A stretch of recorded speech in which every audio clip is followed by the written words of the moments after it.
Don't forget to check out the exclusive content and tutorials. Links are in the description. I want to take a moment to comment on the passing of our friend and former colleague, Chairman John Dingell of Michigan. Representative Dingell was elected to Congress in 1955 and went on to become the longest-serving member of Congress in the history of the United States, and by virtue of enduring accomplishment, one of the greatest. He was a presence in the hearing room, a determined investigator, and a true believer in congressional oversight. Twitter account. Could I just echo that as well, and for the, Mr. Dingell's service, and also with our colleague Debbie during this time, with our thoughts and prayers are with them and the service that he rendered. I'll agree with you on that. Thank you. I will now recognize myself for an opening statement. Well, he did not want to do that. Let's go back and look at that. So he gives a compliment. Oh yeah, we're going to recognize him too, to somebody who probably should have been on the bench as long as he has been. Yeah, I'm paraphrasing. But watch what he does at the end of this. That he rendered, I'll agree with you on that. He went tight-lipped, covers his face, deep breath in, and huff out. There's this fallacy that has been taught to Americans that needs to stop. And it's that false niceness. I'm going to find something between the two of us to be nice about so that I can come to you instead of you and I meeting halfway. And that is such a false way to go, because they never come to you and they never meet you halfway. You walk halfway, then you go a little bit further in and a little bit further in until you do what they want. And these hearings, by the way, they remind me of something. You're welcome. I tell you this now, you're welcome. If you know ERB, look up Dr. Seuss versus Shakespeare. You're welcome. But in my view, your conduct, including your decision to ignore important ethics advice when you became acting attorney general, no matter the consequences, falls well short of the mark. Well, this guy has just been on over a minute tirade of Whitaker not recusing himself from the Mueller investigation. This is supposed to be an oversight committee, an oversight not of Mueller, but of what the DOJ is doing, what they're prosecuting, what crimes they're working on to stop. Not the special counsel. The one thing that we see a lot of, and it's on both sides of the aisles, is weak minds. And you'll see them. So when you hear weak minds, from now on, this should start clicking in your brain. A weak mind has no moral standing of their own. They can be swayed in either direction, which you would think would be good representing people. But if the entity you're representing is stronger than the entity of the people, you will represent that entity, and it will not be the people. So keep that in mind. These media appearances, and this is why this is relevant, have become the cause of much concern. 1 month before you joined the administration, you wrote a column titled, quote, "Mueller's investigation of Trump is going too far," unquote. You stated that the investigation was, quote, "a lynch mob." You warned of serious consequences if the special counsel were... He's been getting lectured now for a good few minutes, and he's standing in his strength. You see somebody do that right at the beginning, they've come in prepared mentally. And that is definitely a sign of someone who has moral strength of their own self. The morality is born out of self, not of others. Because remember, weakness is morality that shapeshifts into whatever entity is stronger. You see Whitaker over here, he's sitting pretty straight. He's a big guy. He's got his head back, so he's making sure even though they're above him, he's looking so that I'm looking at you level. That's what he's trying to portray. That strength. Announcing, you do not intimidate me. To examine the president's personal finances. You suggested that the special counsel's budget should be squeezed until his investigation. You also notice that he's not giving like this pit bull stare down. It's just standing there and not giving ground. I'm not going to hutch down and submit. I'm not going to freeze up and be stiff. I'm just going to give you a relaxed look, and I'm not going to go below. That's also a good sign, because that means the brain is thinking. And what does the brain think? The brain is now able to be witty, which in his case through this whole thing, apparently he was very witty, and able to give answers that cover his ass, to not be bullied into answering things that are irrelevant or is none of their business, and to give answers that explain that to them instead of just saying no or I don't know or I don't remember, the snaky things that we're used to hearing. Mr. Collins for his opening statement. Thank you, Mr. Chairman. Thank you, Acting Attorney General, for being here. But I would like to think, I'll start off with it this way, and I also want to thank the chairman for a show of honesty. We now have the reason for this hearing. It has nothing to do with the oversight of DOJ. It has everything to do, as we found out this morning in a document dump from the... Okay, there you go from the guy that sit there and tried to come halfway. And then he listened to the rant from the other one. Don't come halfway. If they've got a history of never meeting you, you don't go halfway. Whitaker is writing notes now. He's listened, and now he's into writing notes. Democratic side of this committee, and also another committee, that this is nothing more than a character assassination. And we're going to also decide to see if we can just do something and get at the president while we're had the chance. Yesterday, I want to tell you a story. My kids are now grown.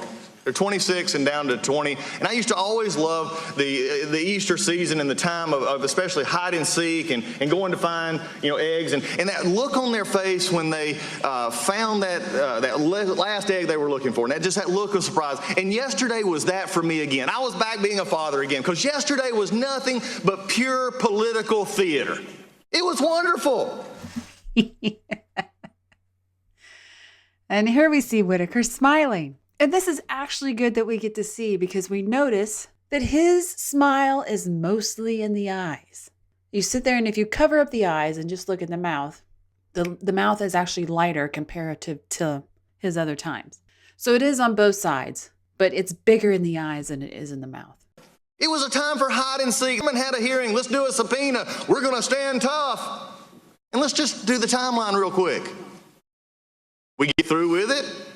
And as I had warned this committee, a preemptive subpoena was not a good idea. It chills all other witnesses coming before this committee and would probably have a detrimental effect to the acting attorney general.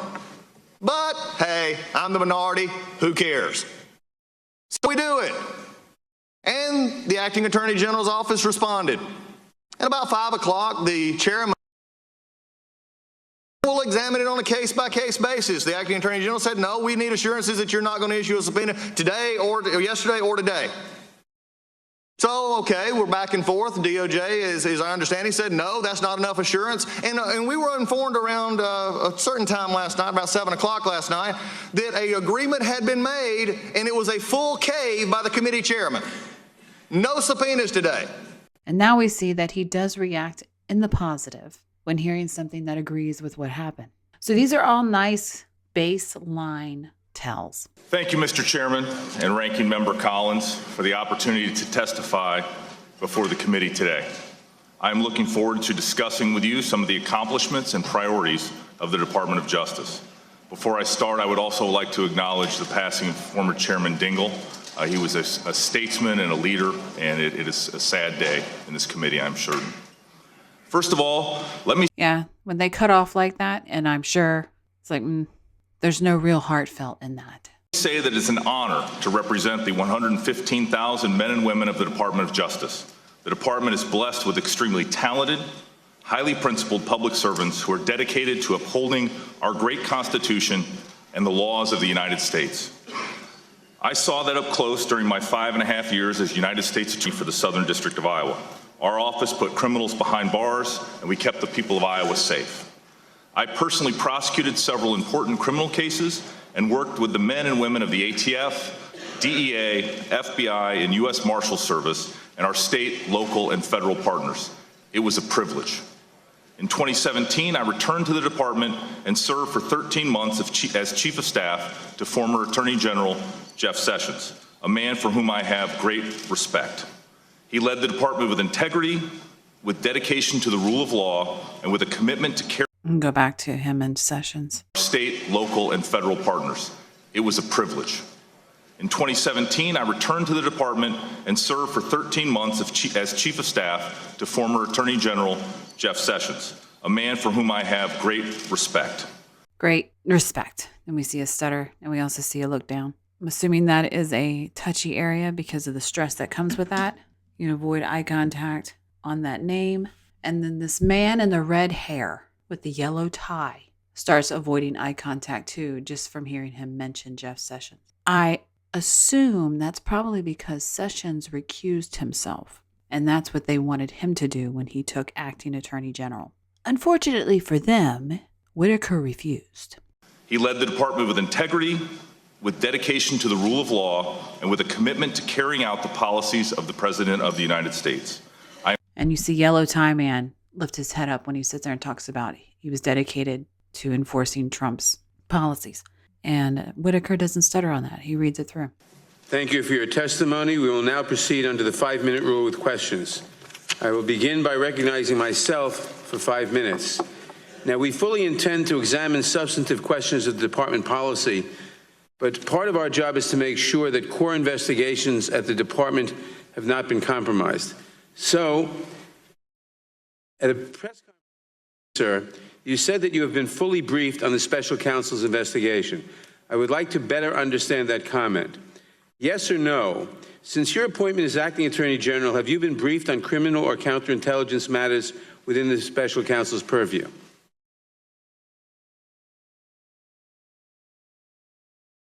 Chairman, thank you for that question. As you know, I cannot talk about ongoing investigations. You can say whether you've been briefed or not. And as you commented about my recent press conference, as it relates to the special counsel's investigation, I have been briefed on it. So the answer is yes. Thank you. Were you briefed on those matters? Now, he's already being combative, and I'm talking about Whitaker. There are some battles worth fighting, and some battles that are not. This was a statement in public, and all you're being asked to do is confirm it. And to sit there and say, I can't talk about ongoing matters, that's the battle begin. But at the same time, you're seeing him, he's standing, well, he's not technically standing, he's sitting strong. He's giving good eye contact, and he's ready for the battle, which is fine. And another aim of this that also sits there and says, I've drawn a line in the sand, and I'm pissing on all of my trees in my territory. At any point while you were serving as Chief of Staff to Attorney General Sessions? Chairman, I know you're very interested in the special counsel's investigation, and so I want to be very clear about this. Because General Sessions was recused from the special counsel's investigation, I had no involvement in the special counsel's investigation. So the answer is no. Thank you. How many times were you briefed about the special counsel's work?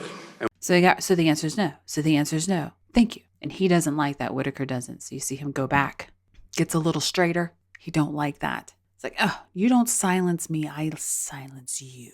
And as many of you have watched this already, you know who ends up silencing who. But this is how it started. When did the briefings take place? Mr. Chairman, I've said all that I'm planning on saying about the number of times or the briefings that I've received on the special counsel's investigation. It is the subject matter of an ongoing investigation. I think it would be very improper for me, as I sit here today, Wait a to talk anything more about whether it. you were briefed is the subject of an ongoing investigation? I didn't follow that. No, the number of times I've been briefed in my involvement in the investigation, sir.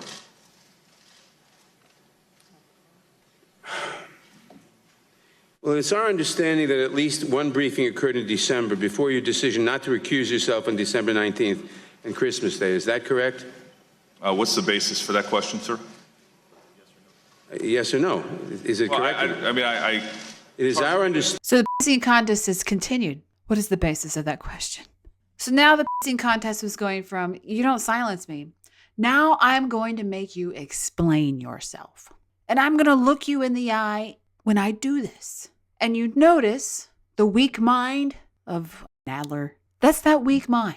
Someone stronger is giving you good body language and strength. And he is not looking up and giving good back. Yes, you can have paper in front of you and be reading it as reference. That's fine. But as we see with him, he has anchored himself down to give himself strength, whereas Whitaker does not have to. And he's using that paper as an excuse verbatim to read. Understanding that at least one briefing occurred between your decision not to recuse yourself on December 19th and 6 days later, Christmas Day. Is that? Then you see the shoulders go up. They scrunch up. I'm going to make myself small. Forgive me for asking this question. Not really. Just do what I want. Fall into my trap. And we see Whitaker over here, who's like a giant oak tree.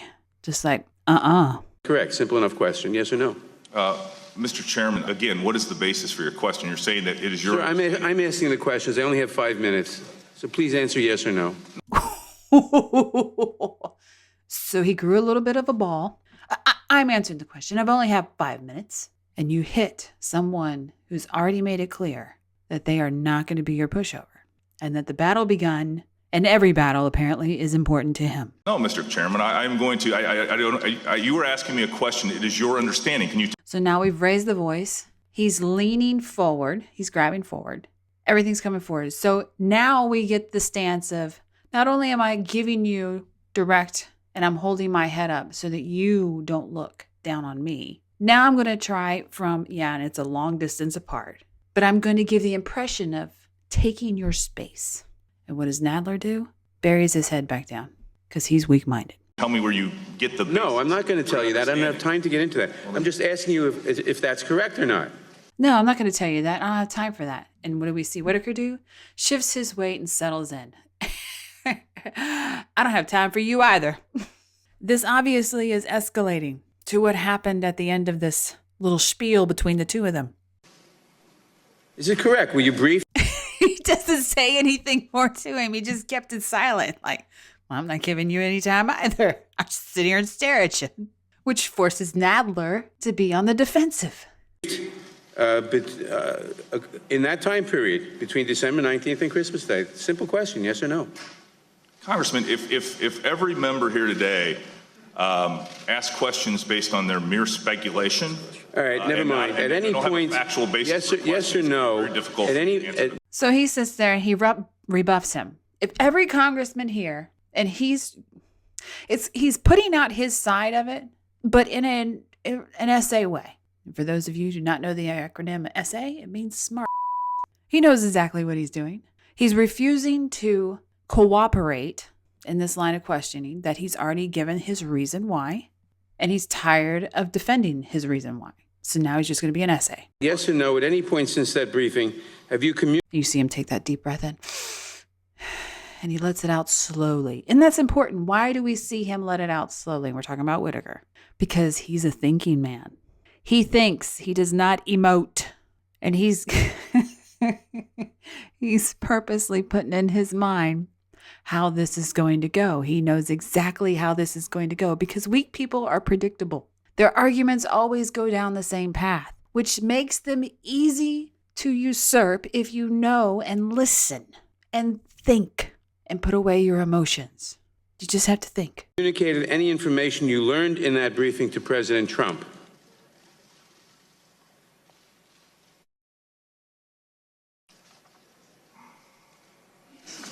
And this is also a tactic. This is called stalling.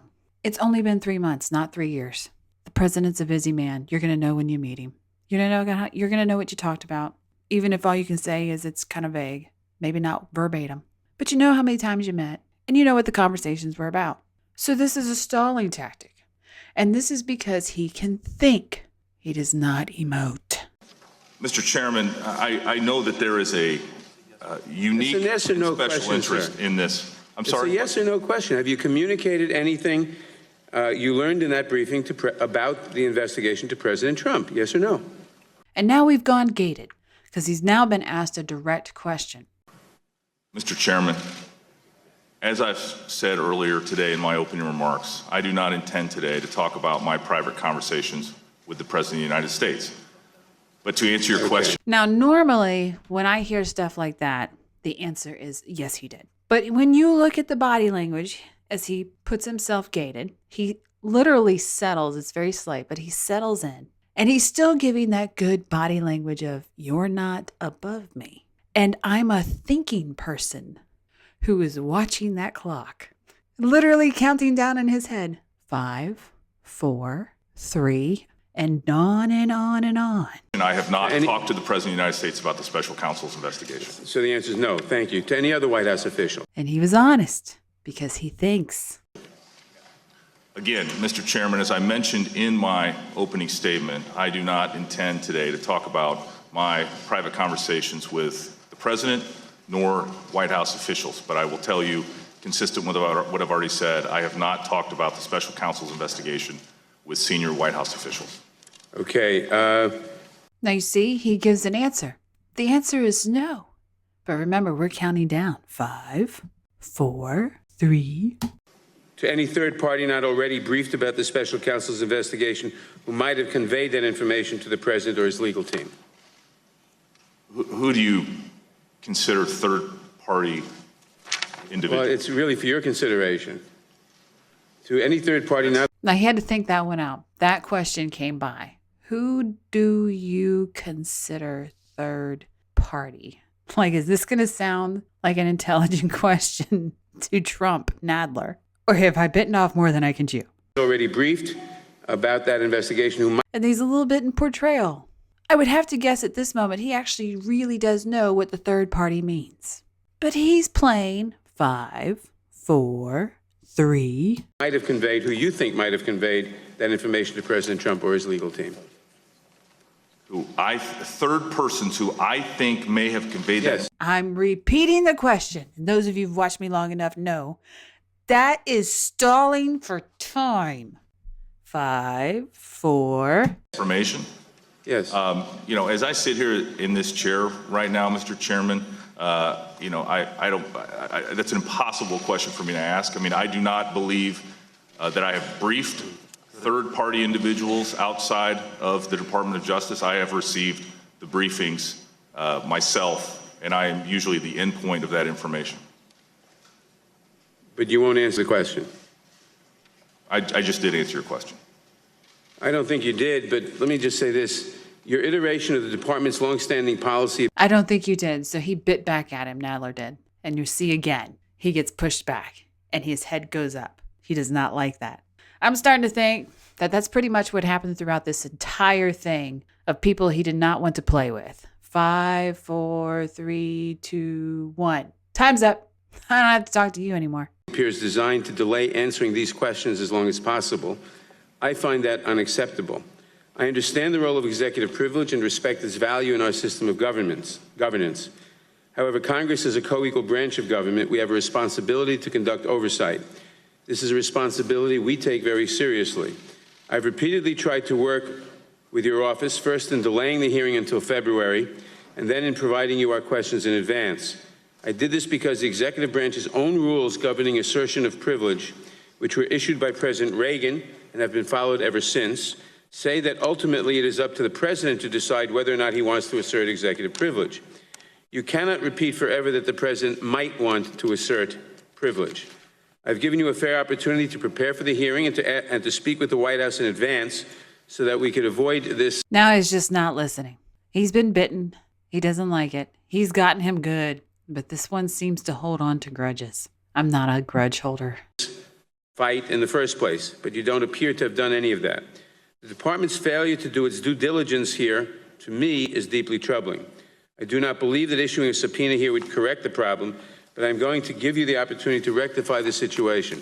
After today's hearing, we will attempt to reach an accommodation with the department to obtain answers to these questions. As part of that process, I ask for your commitment to return for a deposition before this committee in the coming weeks, under oath, with an understanding that the transcript will be released to the public as soon as practicable thereafter. Any questions that are unanswered today or require consultation with the White House will be asked again at that proceeding. And now he's been bitten again. So now he's being told that they're going to ask him back, and it's not going to be a public hearing, but that the transcript will be released to the public. And we see Whitaker's reaction is to look down and around, trying to think his way out of it, trying to think. You get bit, anger seeps in, and the brain tends to shut down. And that's why we get to see him sit there and the eyes dart around, trying to think, because anger is set in. Do not emote. Yes, it sounds really harsh. I guess his last conclusion is if he's going to go down, he might as well burn that bitch down while he's doing it. I expect either a clean answer or a proper assertion of privilege claimed by the president. I would ask members on both sides of the aisle to... And he's getting really angry. You see that one? Comes in, breath, lips go tight, and he lets it out. Oh, he's a dragon. Make those questions clear for the record so we know what must be addressed at the future proceeding. Now, in your capacity as acting Attorney General, have you ever been asked to approve any request or action to be taken by the special counsel? Mr. Chairman, I see that your 5 minutes is up, and so I'm here volunteering. And there you see what happens. He's burning that down. Burn it. Burn it. Tell him you're going to drag him back in for a closed door session. You know, it also tells me right there the bravery that he's displaying and the tact that he used on a battle. Remember, we choose our battles. We're not looking at a guy that he's a prize fighter and he just goes around beating people up and he never has to think. We're talking about a guy who's been through businesses, has been a prosecutor, went through school. He's had to think and be successful in his life. And I say that long-winded thing because what I'm getting at is for him to take the tact that he's used. Says whatever we thought was going on in the DOJ, Sessions couldn't get nothing done. All these sealed indictments that he sat on, waiting and waiting and waiting, and he couldn't get done. And then when he's trying to go after voter fraud, he got no help in that. The states refused him. Yeah, Sessions did a lot. All you Sessions haters, he did a lot. Nobody helped that man. And it makes me think with Whitaker, with the tact that he's using, something has definitely changed inside the DOJ. Now, I don't keep up too much with who's gone and who's there and who's come and who's going, but it tells me, with as brave as he's being, the tide has changed. It took him a little while because this Whitaker wasn't here in the beginning. He was very tactful. The Whitaker that's here now is very brazen. So this is a recent occurrence. Voluntarily, we have agreed to 5-minute rounds, and The committee. I think that's a fine place to end the 5-minute rule. The committee will end. Will come to order. I will point out that we didn't enforce the 5-minute rule on Acting Attorney General Whitaker. We will. I understand, Mr. Chairman. I was just saying there might be a good breaking point at that point for you. No, the Attorney General was in the middle of saying something. Answer the question, please. Regular order. Should I ask the question? Okay. Yeah. In your capacity. And then we sit there and I've got to bite back. So we're still seeing the battle. Laughing at stress. That's what Nadler did. ask the question. Let me just repeat the question so people remember what we're talking about. In your capacity as Acting Attorney General, have you ever been asked to approve any request or action to be taken by the special counsel?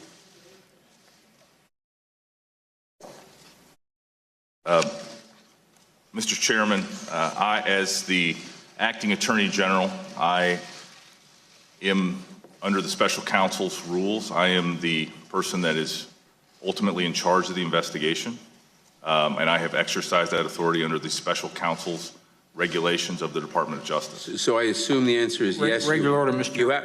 I assume the answer is yes. You have been asked to approve a request or action, and you've said yes or no? Haven't. In other words, Mr. Chairman, I want to be very clear about what you're asking me. Are you asking me if I have asked the special counsel to do something? Regular order, Mr. Chairman. is this whole thing? Well, I'm asking if I think my words were clear enough. Have you ever been asked to approve any request or action to be taken by the special counsel? Last week, you commented on the status of the investigation, stating it was close to being completed, unquote. This was said despite the fact you recognized just moments before that it was ongoing, stating, quote, I really am not going to talk about an open and ongoing investigation otherwise, close quote. So all I'm asking you is, have you been asked to approve or disapprove a request or action to be taken by the special counsel? Point of order, Mr. Chairman. I've asked the question. Point of order, Mr. Chairman. Point of order is not in order until the question is answered. We're not operating under the 5-minute rule anymore then? Point of order. The witness will answer the question. This is comical. So now what he's been forced to do is to break his own rules. And it really doesn't do anything because there's nothing that happens to these people. My goodness. If you're actually surprised these days that nothing is ever prosecuted or enforced, you've been living under a rock. This is just a show. That's why they do what they do, because they know there's no repercussions. It's just getting you to sit there and run around and watch clickbait of people fighting. That's why I sent you to ERB. That's a good fight.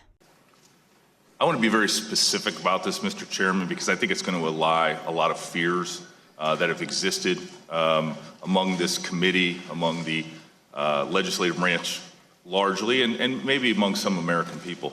We have followed the special counsel's regulations to a T. There has been no event, no decision that has required me to take any action, and I have not interfered in any way with the special counsel's investigation. Very good. Thank you. My time has expired. I now recognize the ranking member, the gentleman.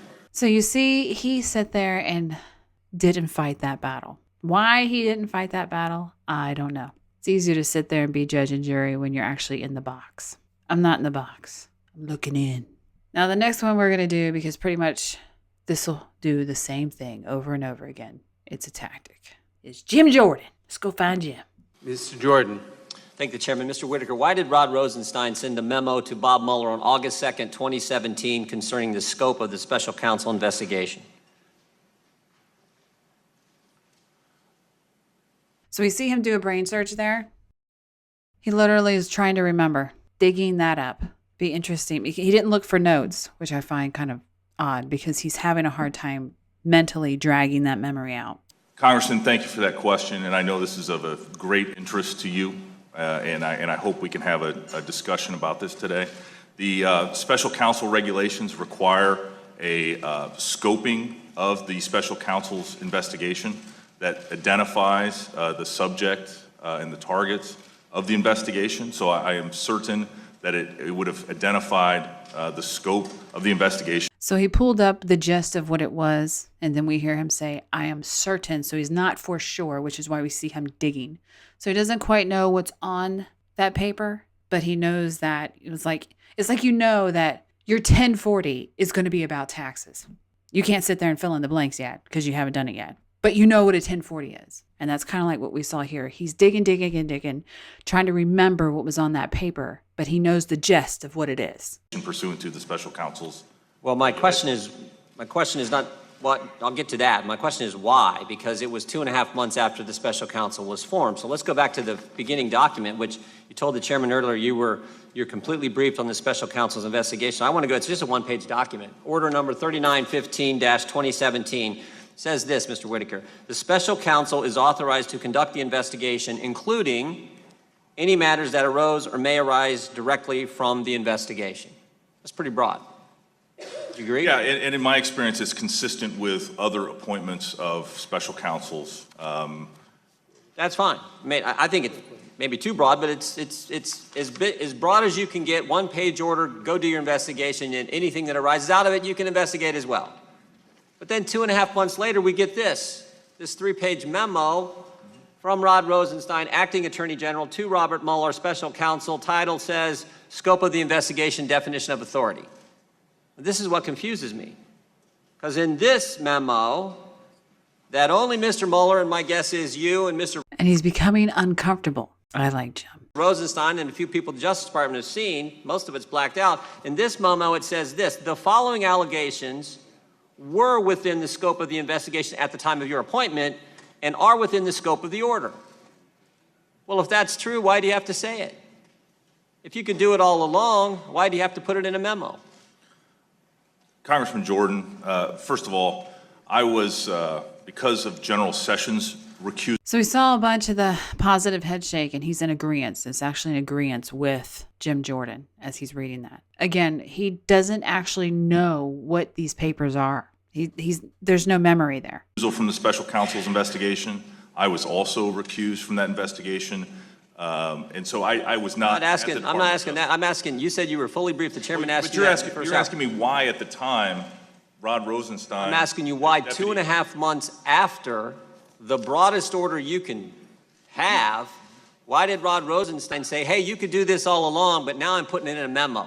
And I'll tell you what really troubles me, Mr. Whitaker, is right after that statement, the following. And he's given a positive head shake to it again. He agrees. And it's making him uncomfortable with the line of questioning because Jim is being an attack dog. And he is not taking it as he was with Nadler or any of the others because he wants to be ally.